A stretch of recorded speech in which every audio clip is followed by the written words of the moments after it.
Hello and welcome. For some of you that have been here for a little bit, we apologize for a little bit of technical difficulty, but we got everything straightened out. I am very happy to have Richard Morris from Richard Morris Racing joining us. So let's give a big welcome to Rich. How you doing? Hello. Yeah, good, thanks. Rich, just let everybody know what part of the world you're joining us from. Well, you can probably tell from my accent, I am English, and I live very close to Silverstone, actually. Oh, So that's wow. where I am now. That's awesome. How far, how close are you? Like, what's the time wise? Um, I'm about 20 minutes away from Silverstone in a car. That's great. God, what a dream. That's amazing.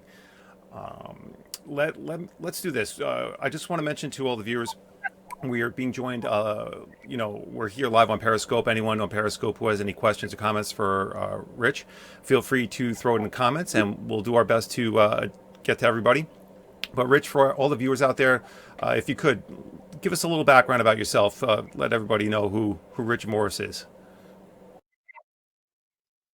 Well, I was born in Birmingham, in England, and I grew up around there. And so the first sort of racing tracks I went to were all around that sort of region in my childhood, around the Midlands of England. I spent far too long in education. I went to Cambridge University and did my undergrad and postgrad degrees and picked up a doctorate along the way. And I finished that a couple of years ago. Since when I've been focusing really more heavily on the racing. Um, and yeah, so that's pretty much me.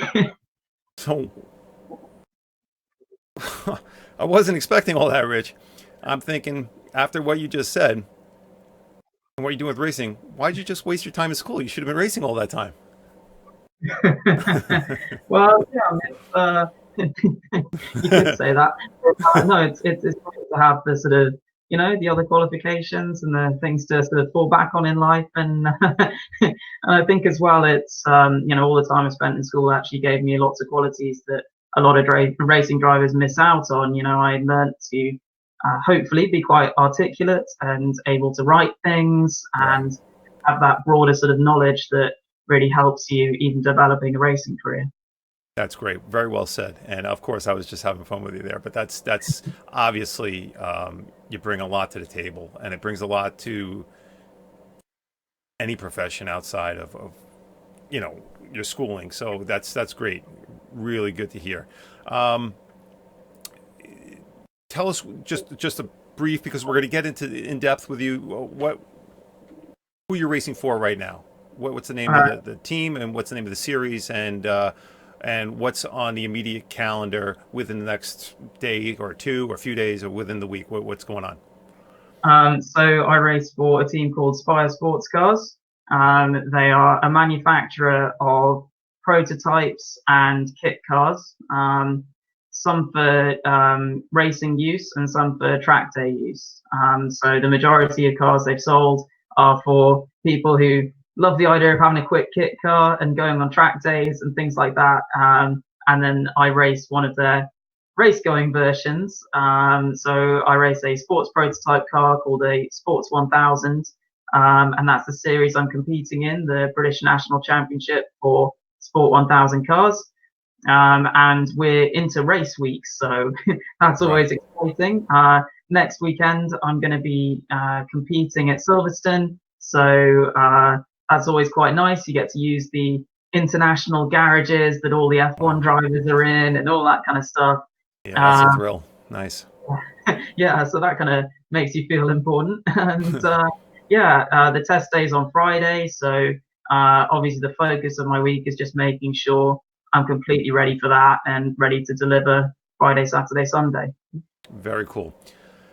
That's really cool. And I have a lot of follow up questions to that before we get into some of the deeper conversation. Let's go back a little bit. Let's start off with how did this all come about? Who introduced you to racing? Well, where was the spark? Well, I think I'm far from unusual in saying that my dad was quite a sort of guiding influence in all this. when I was a little kid, my dad always used to have the Formula One racing on the TV at the weekends, and we'd eat Sunday lunch looking at it. And Hmm. there were sort of cars for me to play with in the house that I used to push around the floor and all that kind of thing. So, and dad was, he wasn't a racer himself, but he was really interested in all of it and came from an engineering kind of background. So he used to take me around the museums that we have in England, places like Brooklands that had the first motor races in Britain in the early 20th century. And he'd take me around, he'd show me the cars they have there and talk to me about them and about the history of it all. So I was really fascinated in it from quite an early age. But I didn't actually sort of step into doing any racing till a little bit later on. I was bugging my dad about it um, for quite a while I was watching all these races on TV, and it's like, oh well, I'm not sure about you actually doing the racing. But I got a chance when one of my best friends at school, he had a birthday party that was just, hey, let's go karting at this corporate, ride and drive turn up Yeah, that's track great. for his birthday, and he used to do it like relatively seriously. He'd do their race school there and sort of go every weekend. So, he's all up for it.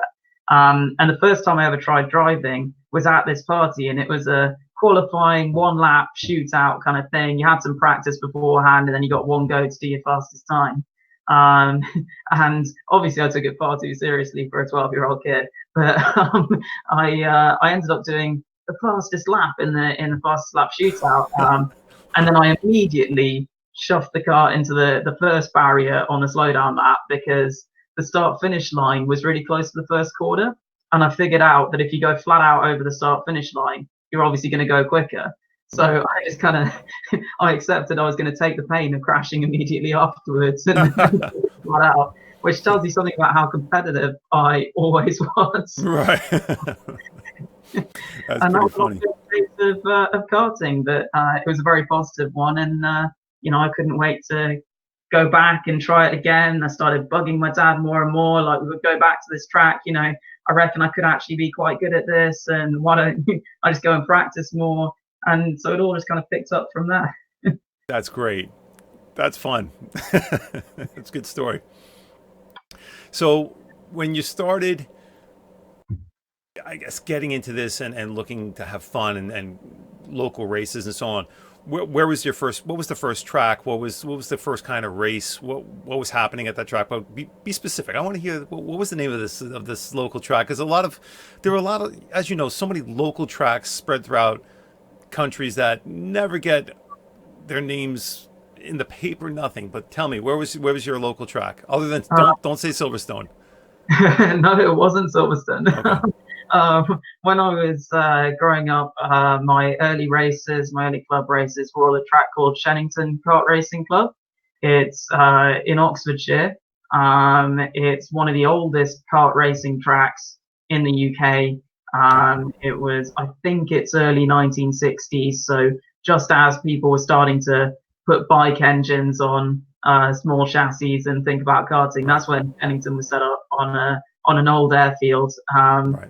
And yeah, by the time I was racing, it was one of the biggest clubs in Britain. The Midlands is great for having big kart clubs and big racetracks, so I was really lucky in that. Yeah, and I went along there and I raced in a category called Junior TKM, which are two-stroke go-karts. They don't have any clutches. They're direct drive. They don't have any gears, but they absolutely rev. So they rev up to about 16,000 RPM. What? Um, and that means out of this tiny little engine, you can end Wow. up going at like 70 miles an hour. So I had a lot of fun racing them, and those were my early experiences. Wow. 16,000. Yeah, That's it pretty high. really, really stings because they're Yeah. air cooled as well. So they make such a sweet high pitched noise. Right. Wow, that's very cool. So here you are racing at this track, and you're figuring out, excuse me, ways of kicking everyone's butt. And when at what point did you realize that there was a pattern developing here? Like, okay, I'm just winning. Like, I should, was it you? Was it someone that you were racing with? Was it family support that came to you and said, we got to turn this up a notch? Well, I mean, so I kind of want to be honest with people and say that, this isn't a story of, because I think there's a lot of talk about talent and like God-given talent and someone's just amazing from the first time they try it. And okay, I had some early successes and stuff, but there were also setbacks and you have to have the strength around you and support around you to get through them as well. But yeah, sure, there were moments where, I realized, oh, this is actually going quite well. And even before I got to the point where I sort of was racing at Shennington properly in their series and stuff, when I was just trying out arrive and drive sessions outdoors, there was one day in particular where we went to a track that we hadn't been to before, just to turn up and drive their, 50-mile-an-hour karts. And I managed to go and break their lap record in just, a sort of 30 laps or so. Oh, And the wow. guy who ran it said to my dad, have you thought about doing a little bit more with him? You've got to get him racing in a proper series. So that's sort of one of those moments. And then I think you just have these kind of times through your career where you make breakthroughs. As I say, progress isn't like linear. You don't get better and better every time. You wish you did, but that's not the reality of it. But you have moments where you just think, oh, I've taken it to another level to where I was. And I remember when I first stepped up to racing in the British Championship in these TCAM karts. It wasn't easy to start with, but I had a day where I was testing at a track down in Kent called Lyd, and I was suddenly on the pace with the guys fighting for the championship. I thought, all right, I really understand how to drive these karts now. Yeah. And in terms of car racing, because I mean, still, so I moved into car racing in 2017. I'd had a lot of success in karts, but you're not sure, how's this going to go. Unfortunately, I had such positive experiences the first few car race meetings that really made me think, all right, this is good. This was worth, making a big step. Right. Because my first meeting in cars, racing a Formula Ford 1600 single seater car. In my class, I managed to put on pole position for my first race, Oh, my God. and that gives you some confidence. Yeah. uh, Wow. yeah. That's some really good stuff. Thank you for sharing that. That's very, very cool stuff. I, when you give stories like that, there's obviously something that's inside you, not just a talent, but there's something that's really driving you. And for everybody and every athlete, it's a little bit different. Do you feel that it's the urge, like the fire to win, or is it the fear of losing that drives? And there is a difference. Which Yeah, one is it that you kind of felt inside you early on, and which one has been pushing you since then? yeah. I mean, you're right. It is a bit different athlete to athlete, and I sort of recognize both of those emotions, and I think it kind of varies depending on your situation. I mean, when you start off in a series, you get out there and just go, I just want to win. You're just driven by this is something I want to do. I'm so excited to be doing it. I want to make a success of it, and that's all you think about. So, it's great when you switch car, switch series, you come with no baggage and stuff. And sure, as you get a little bit more successful in a series, you start to think, oh, I really don't want to lose. Right. I think that's more a hatred of losing than a fear for me, in that Right. I absolutely can't stand it. But yeah, so you do pick that up. But I mean, what I try and tell myself is that the only reason that there's that feeling of expectation that you're going to win, and so the little bit of pressure that comes with that is just because of how good you are. The only reason that there's any pressure and there's any expectation to win is because people have seen you do the lap times and people have seen the races that you've been doing, and so you've really got Right. to kind of flip it around and see it as a positive, Right. and see kind of I like to see races as like opportunities to win rather than we're going to go out and win this race. I like to think if I drive it perfectly and if everything else holds together, because there are some things you can't control like the car breaking down or whatever, I'm going to set up an opportunity to win. And if I set up enough opportunities, it's going to happen. Yeah. You know, I couldn't agree with you more with that type of philosophy, because being an athlete myself, you if you go out to win, you're not really focusing on improving yourself. But if you focus on improving yourself, then the percentages of success go up. So if you concentrate on just performing at a higher and higher level and forget about the win loss in your head as you're executing what you have to execute, you find that your win percentage just slowly goes up.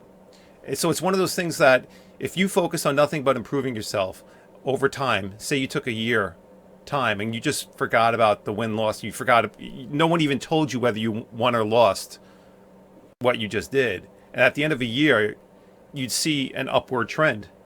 From all the hard work you put in, the more hard work you put in over the year, the more you won, and so on. It would be an upward trajectory there.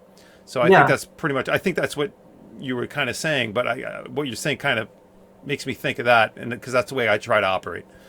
Yeah, yeah, that's the way I want to think about the sport. And I think as well, that's, so much healthier attitude for people to have. And particularly like if there are any young people racing, watching this, or sort of parents of them, supporters of them, I think that's, you know, so much better for everyone's kind of, love of the sport, that what you're focusing on is just, trying to improve your Yep. performance rather than looking at the results. Because things happen in racing that you have no control over, Yep. and engines blow up Right. and things fall off the car and whatever else. And if you're focused entirely on results, you start beating yourself up when really that had nothing to do with your performance. Right. And you just focus on how you keep improving that performance through, even if there are, races that are getting away for various reasons. Right. Excellent. Um, as you've been racing and through your career, and you've been going from different chassis of cars, different types of cars, and so on, what has been your biggest challenge or obstacle, maybe within a certain series, or dealing with a certain car? Has there been any one obstacle that you've encountered that you're like, oh man, this is going to be a tough one with this series, or this is going to be a tough one with this car, or with this team? Or like, what's the biggest obstacle? Um, well, I think one of the things is always you've got to get on top of the kind of technical sides of the cars and understand how the cars work. And that can obviously take time, and it depends who you've got around you. I mean, when I was in karting, although dad was quite keen on racing and everything, he didn't have any experience of mechanicking a go-kart. And lots of the kind of people around me, lots of the kids my age, had teams that had a lot more experience in setting the car up. But I had to kind of take a lot of that on board myself and really take charge of like knowing, right, what settings have we got on the cart exactly. I'm going to write down all these measurements, and I'm going to drive the cart, and I'm going to see how it feels. I'm going to make notes about that, and then we're going to change something, and I'm going to make sure I'm on top of exactly what we've done and exactly how it's changed. So I think it was a really positive thing for me actually that in karting I didn't have people with huge amounts of experience always looking after my cart, because it meant I had to really take a lot of personal responsibility Right. for that setup. And that's something I've tried to carry through when I've gone through all the different series, because now I have a team that's obviously a works team. It knows exactly what it's doing. It's won a lot of championships, Right. but it's so helpful as a driver if you can feel that you're still on top of all of that. So I still note down exactly what settings we've got, exactly what we've changed, Right. and exactly how it felt, because I think that's the best way of trying to get over that huge learning curve of trying to understand a new car and how that works. Right. So yeah, it really is just being on top of the details is one of the best ways of doing it. Right. And as the technical challenges come with the cars, do you find a direct correlation between those challenges and the mental preparation that you personally have to put into a race, or even the physical preparation that you have to put into a race? Can you explain Um, a little bit of that? Like how obviously with racing specifically, well, with any sport, but with racing, it's one of those things where consistency, you have to be consistent. You have to be just so dedicated and focused and consistent. And that takes a certain degree of mental and physical strength. tell us how you prepare and how maybe that's, your mental and physical preparation has changed from series to series and from car to car, and what you're currently doing, and just give us a little bit more in depth and a little bit more background as to how you're dealing with that and how you're preparing and so on. Yeah, I mean, obviously, it helps that as I've gone through the different series, I've also kind of developed and got older and got stronger naturally. But yeah, they all do have different kind of physical challenges, the things I've raced seriously. Back when I was racing very quick karts, we'll probably talk a little more about this later on, but I was racing a 250 gearbox kart called a shifter kart in the US. But it's the fastest type of kart you can race in the UK, and that was it absolutely bombards you. So it vibrates intensely because it has no suspension. Right. It runs on slicks and it runs, half a centimeter off the ground. So like, quarter of an inch maybe. And it absolutely batters you. Right. And so in that, you just needed to be strong and resilient, and your neck had to be strong, especially to take some of the cornering Right. forces that it generates with those big slick tires. Um, when I stepped up into the Formula Ford single seater car, that required quite a lot of strength in your sort of upper chest and your upper arms. You can barely move in the cockpit because it's a single seater. So you don't have to worry too much about kind of fixing yourself in position, but you do need to deliver a lot of sort of strength through your upper chest and your arms, because you can't have any leverage. You can't stick your elbows out or anything, and you've got Right. to put all the force into the steering. There's no power steering or anything. So at Right. that point, I had to really sort of work on, my pecs and my biceps, and Right. really try and strengthen all that up, involving sort of lots of press ups, but also lifting weights, working with resistance machines to a greater extent than I had done before. And then the series I'm in now, because it's a sports car, you can move your arms around a little bit more. You still need quite a bit of strength in those upper arms. The steering on my car, particularly, is set up Right. to be reasonably heavy. But you need a lot more of. So people never think of this, but in a GT car or a sports car, you're strapped in still, but it's not quite like a single seater. There's a little bit of room for movement, and you have to supply a really stable platform with your body to get through those really fast corners smoothly. So like at Silverstone, where I'm racing this weekend, the first corner, it's the same first corner as the F1 cars. It's taken at about 105, 110 miles an hour. Mhm. And you've got to stay really smooth through it. And you actually use your core and your abs and stuff to stop you moving around, and to keep the car stable through there. So yeah, I'm having to pay a lot of attention sort of all over strength and stability exercises a lot more.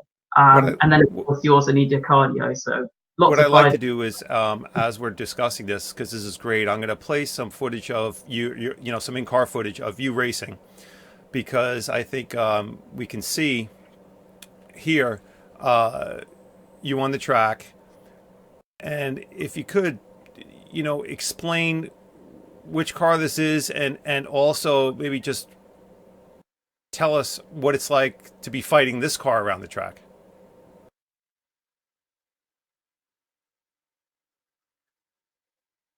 Rich? Okay, sure. So yeah, this car is my current Sport 1000 car.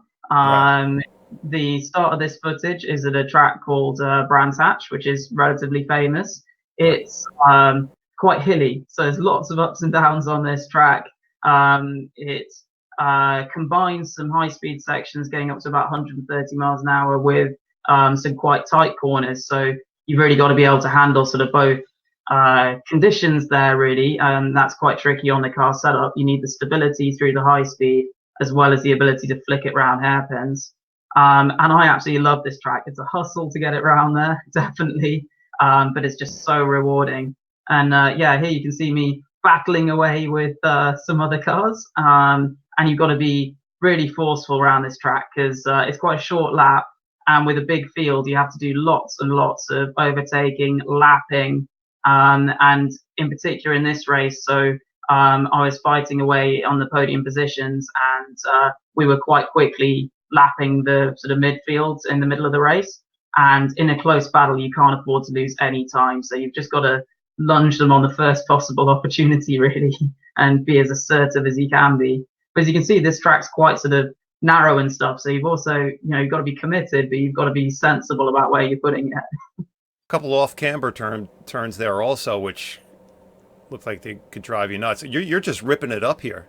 I absolutely love this track. It's one of my favorite ones. I was pretty strong there in the Formula Ford car, so I went into this weekend with the new car feeling quite confident about it.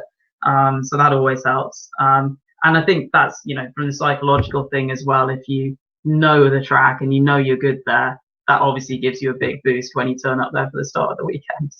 Right. Now, we covered some of the physical. Tell us like how you mentally prepare. You have a race coming up. Tell us what you're thinking from the moment you wake up. You wake up. Are you fired up? Are you nervous? Are like what do you do to get yourself dialed in? You see a lot of athletes going around with headphones on. They dial everything out. They put on their favorite song as they go through their morning stretches or whatever they're doing to get them in the zone. What does Richard Morris do to help him get in the zone the morning of a race, the day of the race? Lay it out for us. Well, I think the main thing, I mean, it varies slightly because my races happen at slightly different times of day and stuff, so you've got to take that into consideration. But yeah, I think having those routines can be really helpful.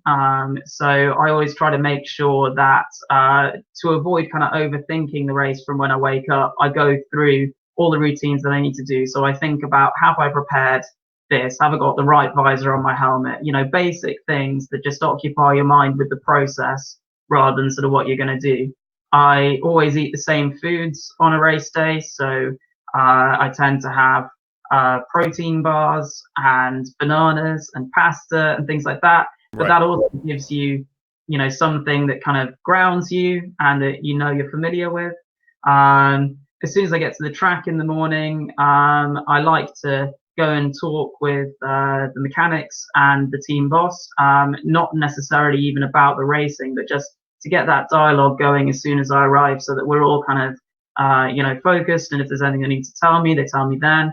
But I try and keep it quite casual for the first, little while I'm at the track. And until you get too close to the race, you don't want to, overthink it. So you don't want to start building yourself up too early. But as I say, talking to the team, keeping that sort of thing going. Then I tend to go and sit in. We have a motorhome and there's a little driver's room in it, and I always tend to go and sit in there and just, have it reasonably quiet. I don't tend to like to talk to too many people right before the race or anything like that, as much for their benefit as mine, because I'm obviously a little bit strong before the race. And yeah, I'll go through at that point some footage from the previous day's testing, making sure I know exactly my plan for the race. I know where my braking points are going to be, all that kind of thing. And yeah, I listen to music a bit before the race. This is sort of once I'm starting to get within 50 minutes of the race, I put some music on, and that helps. And I tend to do some, little stretches, a little bit of jogging, a little bit of anything that just gets my blood up a little bit when you sort of half an hour before getting in the car. And then I like to get in the car quite nice and early, sort of, a good 10 minutes before I'm going to leave the garage, just so that I can sit there with my helmet on, with the visor down, and just kind of focus on what I'm going to do. That's excellent. There's so many people that are aspiring to become, to a better driver, to increase what they're doing, and be better at what they're doing, and everyone is looking to extract that one little piece that's going to give them that extra edge. So I appreciate you going through that detail, because I'm sure that there's going to be someone out there who just extracted something from what you said that's going to improve what they're doing in their racing routine. So thank you for that. We're in August of 2019. I think you mentioned you have a race coming up. I do, yep, next weekend. Right. And what is the goal for the remainder of 2019? Well, you have this race, and then how many races? Well, how long does the season go? What's the goal for the remainder of the year? So I have 2 races at each meeting, and I have 3 meetings remaining, including this one this coming weekend. So I've got the meeting at Silverstone. Then I have pretty much a meeting each month for the next 2 months. It's at Donington Park, the one after that, and then Alton Park at the end of the season, which I'm really, really looking forward to. It's a mega track. Right. Uh, so yeah, we've got 6 rounds to go. We're about halfway through the season. It's going fairly well so far. I'm currently sitting third in the championship. I on drop scores because you're allowed to drop your 2 worst scores. On that, I'm in second in the championship, so that's even a little bit better. Um, Well, I'm going to pull that up right now. Let's see if you're telling the truth, Rich. So here we have the standings. And what did you say? You can drop the two yeah, what scores? you can drop your 2 lowest scores at the end of the season. So, Okay. unfortunately, last time out at Snetterton, we made a lot of progress. I put the car in pole position by a big margin, by a second, which surprised me. It's a long lap, it's almost 2 minutes, but that was a margin I didn't really expect. But then in the race, um, we had a ridiculous failure on the first lap, which is that the gear stick, the shifter, snapped off right at the base. Oh So no. I couldn't actually select any gears, and I was just stuck in second gear. so yeah, a bit like the theme song to Friends, I was always stuck in second gear. I couldn't really make any progress. So I had to park the car up. But once you drop that score, I'm in second. But yeah, so as I say, we've been making good progress this year. I have 3 podium finishes, 2 fastest laps, 2 pole positions. So it's all starting to come together, but I haven't yet been able to have that win. As we were talking about sort of making opportunities, I set up an opportunity at Snetterton and it just Right. didn't work out, but the performance was there. So Right. I'm very keen to get that win. That's one of the goals, definitely. Right. I want to finish in the top 3 of the championship. And I also think I have a sneaky eye on a lap record at Alton. We went there testing at the Wow. start of the season, and the series hasn't been there for a little while. But in testing, I was a long way below the old lap record. So Wow. if we can be the fastest on that weekend, I think there's every chance if it's a dry track, which would be a really nice thing to round off the year with. Yeah. Wow. Very cool. Just quickly as we're looking at this, explain the points real quick. Yeah, What's so you get 30 points for a win, 27 for second, 24 for third, and then 22 fourth, and then 1 point less each position after that. You also get a point for fastest lap and a point for pole. So the got it? maximum you can get is 32. Very cool. That's great stuff. All right. So 2019, big year, a lot to come. Where's my mouse here? Go back here. And what I wanted to ask you next, as we were talking here, um, we touched a little bit on the mental and physical performance, and you are where you are, and you just mentioned you have 6 races left in the season. How is it? You mentioned how you prepare for a race, but when that race is over, depending on where you finished, how do you maintain yourself from the end of that race to the next race? How do you maintain that mental focus and mental consistency through a season? And the reason I ask that is because if you take a sport like here in North America, you have the National Hockey League. You, the playoffs are become a 4 out of 7 series, and if a team wins a series and sweeps the other team and say like the first round, okay? So you have team ABC, they're playing another team, and team ABC wins 4-0. They just sweep the other team. Now, in the bracket, team ABC has to wait twice as long as the other pairing in their bracket is still competing. They may even be going to 7 games. So there's a break in momentum, right? They were playing. All of a sudden now they're sitting around for a week and a half waiting, and that break in momentum. There was in the National Hockey League playoffs, there were about 3 teams who had swept their series, but then lost. Every one of those teams that swept lost in the very next round because it was a momentum break. They had that something good going on, a gel, a chemistry. Does that apply to racing? Do you find that you find that groove and it's hard to keep that groove, or are there things that you've trained to do? Tell me. I think you get what I'm asking here. Tell me what you think. Yeah, yeah. It's one of the tricky things about racing is just the nature of the sport. You're not sort of physically out in the car as often as people in other sports can do their sport. They can go into every single weekend with a something competitive and all the rest. With race car driving, competing in a particular series, there's always going to be weeks between events. So really, you've got to focus on how you build back up the intensity. I mean, it's not really possible to maintain the intensity the whole time because you're racing across most of the year and you're going to burn out if you try and stay on race day mentality every day. Yeah. So I think it's important to kind of at the end of a race weekend, you obviously hopefully it's gone well, but even if it hasn't, you spend a little bit of time with the team around you after the second, final race of the weekend, and you sort of debrief with them a little bit, but we mostly just, say thanks for, a great weekend, for all the work you've done for me, all that kind of stuff. Then in the next couple of days, you have a little bit more analysis of what's gone on in the weekend. You're looking back through the onboards, you're looking back through the lap times, and you're kind of thinking about where you could improve. And at that point, I tend to make some notes about what I think I could do better next time, and what I think we might want to do in terms of changing the car or anything like that, or just any notes I think are going to help me going forward. And then I try and draw a little bit of a line under the meeting after 2 or 3 days away from it, just so that I've kind of got that out of my mind. And what I'll do then is just focus on, right, okay, physical preparation. I'm going to go to the gym today. This is what I'm going to do. And I think about that rather than the racing till I get to within a week or so of the next race.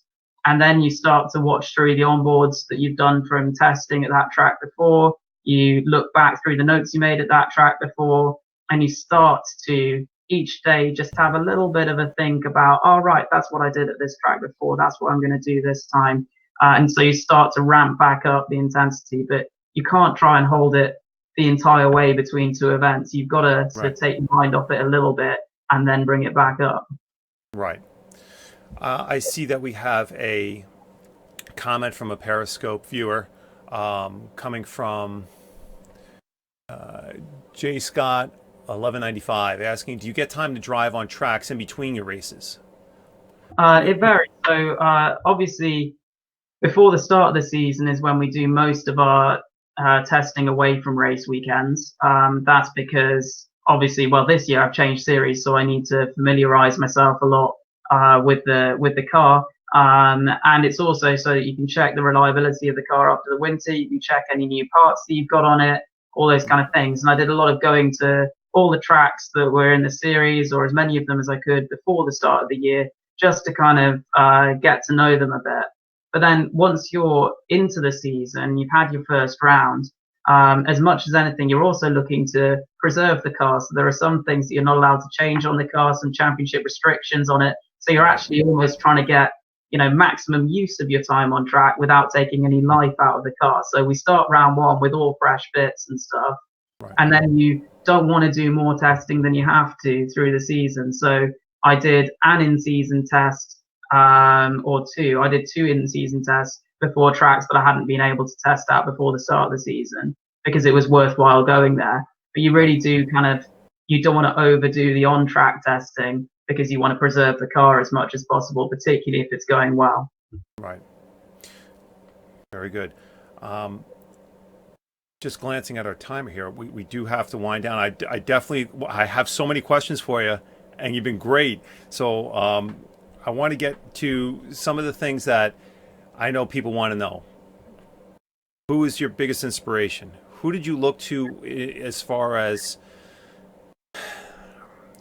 racing? Was there someone that you grew up watching racing on TV? Was there one driver that stands out, like that you wanted to emulate, a style that you liked? You're like, wow, this is the guy. I'm going to study this guy. I'm going to race like this guy. Who was your biggest racing inspiration?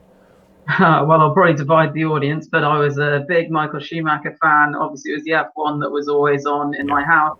Yeah. And Michael, the thing about him, I mean, so originally it was obviously quite irrational. I was quite young, but when I started to understand more about him and his driving, it is that kind of determination and that consistency to Yeah. be able to be so excellent each Yeah. weekend, year in, year out, Yep. and just always give it the absolute maximum. So that was a big inspiration.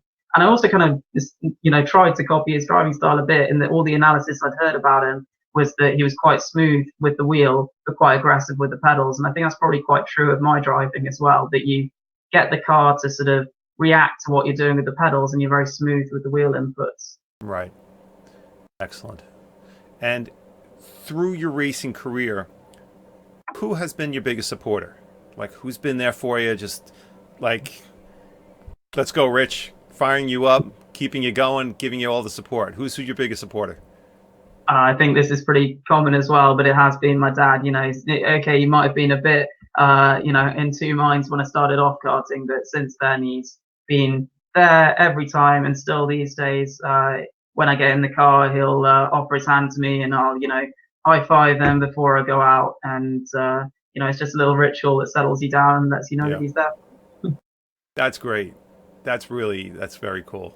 Um, I know that you're going to have a lot of people who are going to view this, and they're you're going to inspire kids who are looking to get into competitive racing, right? What did like what advice would you give to the kids who are looking to get into competitive racing, and also to the skeptical parents that may doubt the benefits of their kids going into competitive racing? Yeah, I mean, it is a little bit of a tough one. So, I mean, the one thing I'd say is one of the the life of a racing driver is not particularly a stable one. It's not very secure. It's obviously very performance dependent, and it's very high pressured. Um, the reason I do it is because I absolutely love it. It gives something to my life every day. I say I try to think less about racing in the middle between races, but realistically, it drives me on every day, the idea that I'm going to race again. So it is fantastic. But I think, honestly, if you're thinking about sort of getting into it, you do have to be aware that this is something you're going to have to be quite tough for. In racing, the racing family is fantastic. If there's a big incident like Billy Munger losing his legs, everyone rallied Right. round. But Right. mostly, everyone wants to be a race car driver. Everyone's jealous of race car drivers. Everyone thinks they're the best race car driver. So it is quite a kind of cutthroat environment, and you've got to be prepared for that. So you've got to go into it with your eyes open. And if you're supporting someone doing it, you've got to know that they probably are going to need some support. On the Right. other hand, I think that if you're a skeptical parent, your kid's going to learn so much from that, from being able to be independent, being able to take that pressure. And as I say, if they're going about their racing the right way and they're meticulous enough, you're teaching them a lot about responsibility and a lot about working with people, because you're not going to be very successful in racing if you can't communicate with your mechanics, communicate with the people around you. So I think there's so many great life skills that also come out of that pressure cooker. Yeah. Great answer. I love it. I think you nailed it. That was excellent. Um, Rich, as I stated, I could sit and talk to you for hours here. You're great. I know you're on a schedule. I know you mentioned that you're getting ready to travel. Next race and getting prepared. So I appreciate all this time you've blessed us with. Thank you very much. Um, it's such a great story, and as I mentioned in the beginning, is that there's so many disciplines of racing around the world, and I think that's kind of what I love, is that nobody's familiar with all of them. There's someone in there's someone in India, there's someone in Japan, there's someone doing their grassroots racing, and they have no idea what it's like for someone like you to be doing what you're doing, and you're part of the world. So I think everyone can extract and take away from everyone's stories, and the stories are great. I just love hearing all the motorsport stories from around the world. So thank you very, very much for taking the time and sharing your experiences and racing history with us. And I hope you have a great race coming up. Best of luck to you. And Yeah, I would really love to have you back in the future and give us an update on everything. Oh, it'd be fantastic. It's been great talking to you. And yeah, it's amazing sharing all those stories, as you say, from around the world and hearing about other people also doing the thing you love somewhere else. Any before we sign off, any last shout outs?